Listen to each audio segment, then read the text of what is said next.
אז מה קורה חברים? כאן קינגבי בעוד סרטון, וכמו שאתם רואים, היום אני במיינקראפט. והיום אני הולך ללמד אתכם איך לבנות בתים כמו שצריך במיינקראפט.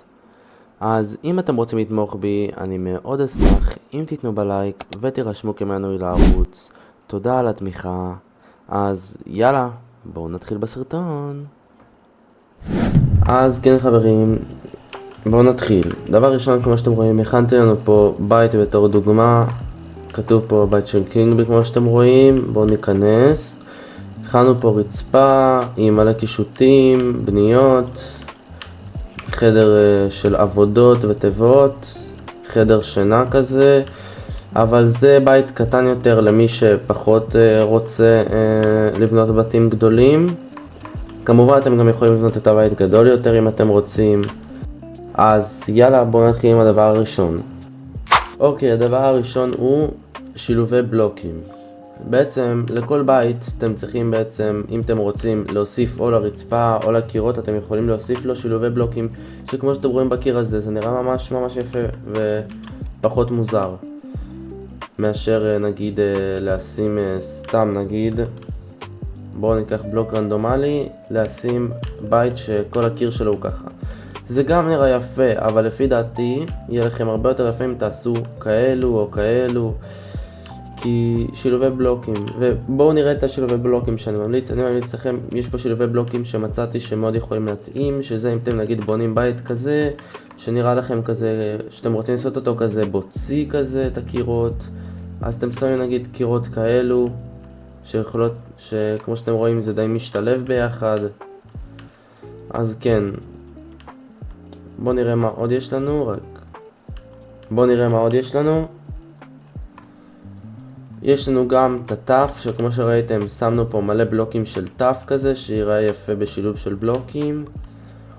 מה עוד יש לנו? יש לנו כאלו שזה יותר לרצפה, אם אתם רוצים לעשות כזה שילוב בנדר, אם אתם כזה עושים בית כזה של נדר ורוצים כזה לעשות אותו בסגנון של נדר, אז אתם יכולים ממש לעשות את הרצפה הזאת, וכמו שאתם רואים היא נראית ממש אחלה. ואפילו אתם יכולים להוסיף עוד קצת בלוקים של בלקסטון קוראים להם.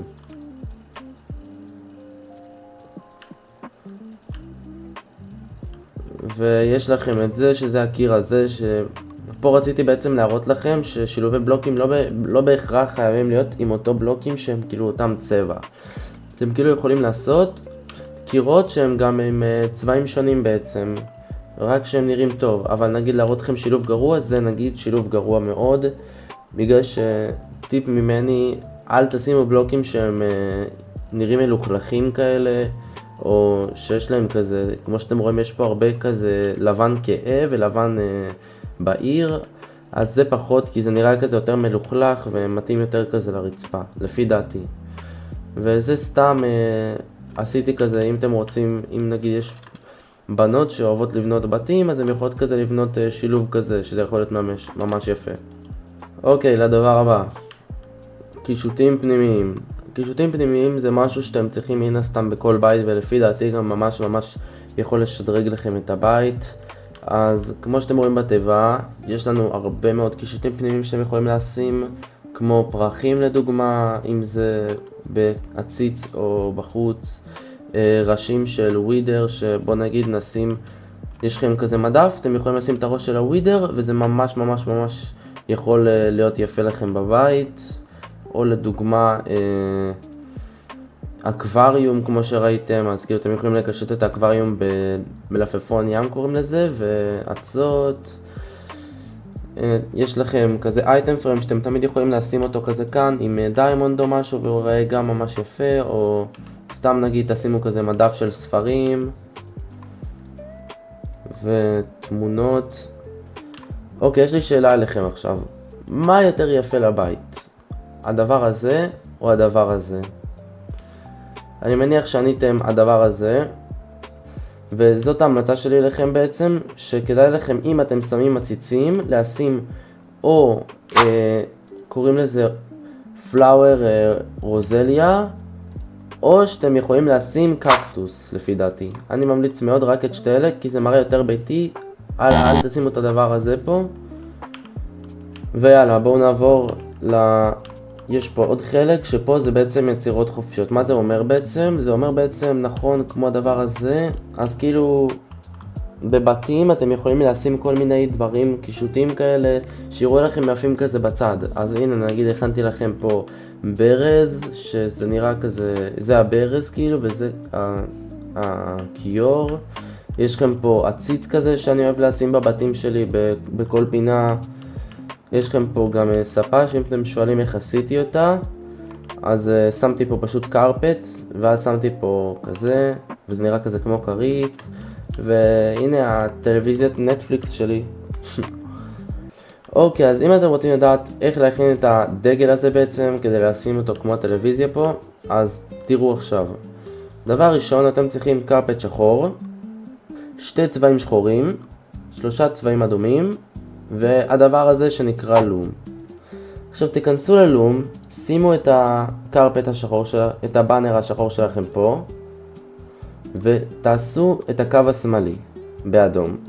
עכשיו תעשו את אותו דבר רק בימין, ועכשיו אנחנו מוסיפים שחור, שמים את הבאנר והולכים לטשטוש הזה מלמעלה, שזה בעצם הכי למטה. יש לכם פה טשטוש שהוא כזה עושה את הלמעלה יותר מטושטש בצבע שבחרתם, ותבחרו שחור, כאילו תשימו את השחור, ואחרי זה תשימו שוב פעם אדום ותשימו אותו בתור אלכסון שהולך מלמטה מימין ללמעלה לשמאל, ותיקחו אותו, ועכשיו שוב פעם תשימו את הבאנר, ובפעם האחרונה תיקחו את הצבע השחור ותבחרו במסגרת, וזהו, יש לכם באנר שחור של נטפליקס.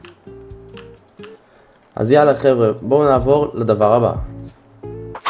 אוקיי, הדבר הבא הוא בלוקים לרצפה ולתקרות. בלוקים לרצפה ולתקרות זה כל ההמלצות שלי בעיקרון. אני ממליץ לכם לשים על הרצפה או על הקירות משהו שנראה מלוכלך, כמו נגיד זה, אתם רואים? זה נראה כזה מלוכלך, אז זה יכול להיות יפה או על הרצפה או על הקירות. גם זה יכול להיות ממש יפה, או גם זה, בעיקר אם אתם בונים מסעדה כזאת במיינקראפט או משהו בסגנון. בנוסף יש לכם את הרצפות האלו שאמרתי לכם בשלב הראשון. יש לכם את הבלוק הזה שהוא לדעתי ממש יפה אם תעשו כזה בית במדבר כזה, אז זה יכול להיות ממש יפה בתור רצפה. ובנוסף יש לכם את הרצפות הפשוטות שהן גם ממש יפות, שאתם יכולים לעשות עם הדבר הזה או עם הדבר הזה, שיראה כזה בעיר ויפה. ועכשיו אני רוצה לראות לכם בית פה שהכנתי בתור דוגמה, אז בואו נראה שנייה. אוקיי, אז קודם כל כמו שאתם רואים הוספנו פה את כל הקישוטים של הבית, אם זה הוורוד, אם זה הפרחים, אם זה הקקטוס, אפילו הכנתי פה אגם קטן עם דגים שיראה בסגנון, הבית בעצם הוא בסגנון יפני. חשוב מאוד שתתאימו את כל הקישוטים והדברים של הבית שלכם לסגנון שלו. כמו שאתם רואים עשיתי סגנון יפני, אז עשיתי פה כזה בריכת דגים עם במבוק, מושב מבמבוק, במבוקים פה. ועוד טיפ בשבילכם, אם אתם רוצים, אתם יכולים להכין במבוק קטן עם זה שתיקחו חוטים, וכדי שהבמבוק לא יגדל, אתם יכולים לשים מעליו חוטים, ואז הוא לא יגדל בחיים, ואף אחד גם לא יראה את החוטים כמעט. שזה משהו שאני מאוד ממליץ עליו אם אתם רוצים. בנוסף, הנה הכניסה, עשיתי את הבית הזה מאוד קטן. כמו שאתם רואים, הנה הרצפה שהמלצתי לכם עליה, זאת רצפה כזאת בהירה, היא מתאימה כזה לאזור, לא יודע, הרגשתי שהיא מתאימה לבית יפני. עשינו פה כזה 2 קומות, הכנו פה עמודים יפים, עם שהבפנים זה טראפדורס מבמבוק, ואם עולים לפה, יש פה עכביש, בואו נעיף את השנייה.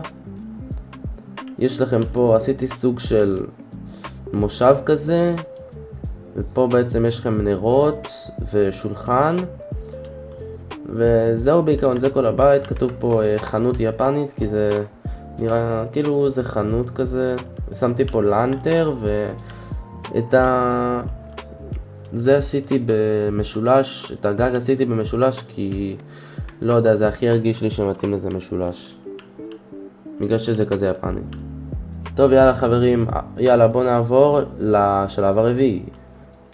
אוקיי, שלב רביעי זה שלטים. שלטים בעצם כל בית צריך, נכון? אז אתם יכולים לכתוב פשוט כמו שאתם יודעים רגיל, הבית של ונגיד ירין. אבל אם אתם רוצים, עדיף לכם יותר לכתוב את זה במסגרת, זוהר, שיותר יבינו את זה. אז בואו נראה לכם רגע איך כותבים את זה. אתם קודם כל עושים מינוס 4 פעמים, אחרי זה לוחצים שווה, עושים שיפט ושוב פעם לוחצים שווה ויוצא פלוס. אחרי זה אתם לוחצים שוב פעם שווה ו4 פעמים מינוס, והנה יצא לכם בעצם מסגרת. אתם כותבים את השם שלכם, ונגיד אם זה מסעדה אז תכתבו המסעדה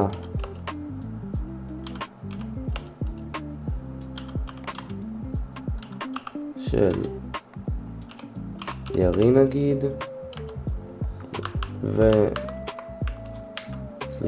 ואז שוב פעם את הכותרת הזאת, את המסגרת הזאת. אוקיי, אבל עכשיו אנחנו רוצים שזה יהיה זוהר, בסדר? ובא לנו גם להוסיף לזה קצת צבע, נכון? אז כמו שאתם רואים בצ'סט הזאת, יש לנו משהו שנקרא glow squid, שעם הדבר הזה בעצם אנחנו יכולים להפוך את השלט לזוהר, כמו ככה, אתם רואים? עכשיו אני מאוד ממליץ לכם, כל פעם שאתם הולכים למערה ואתם רואים דיונון כחול כזה זוהר, תהרגו אותו ותקחו את הדבר הזה שיוצא ממנו, כדי שתוכלו תמיד שיהיה לכם, כי ממש קשה למצוא את התמנונים האלה. הם נמצאים רק מתחת למערות ממש עמוקות של הדיפ סלייט, וכדאי לכם פשוט לשמור את זה, כי אם אתם לא תשמרו את זה אז פשוט תצטרכו, כשאתם רוצים לעשות את השלט זוהר תצטרכו ללכת למערות ולחצוב שעה. אז כן, ולבחור צבע שאתם אוהבים, אם זה כחול, אם זה, אני אוהב סיין, וזה השלט, נראה אחלה שלט, וזהו, לא צריך יותר מזה. אז תודה רבה שצפיתם, זה היה הכל היום. מקווה שלמדתם דבר או שתיים על איך לשפר את הבניות שלכם במיינקראפט, ואם אתם רוצים לתמוך בי זה מאוד מאוד ישמח אותי אם תיתנו בלייק או תירשמו כמנוי. אז עד לסרטון הבא, יאללה ביי.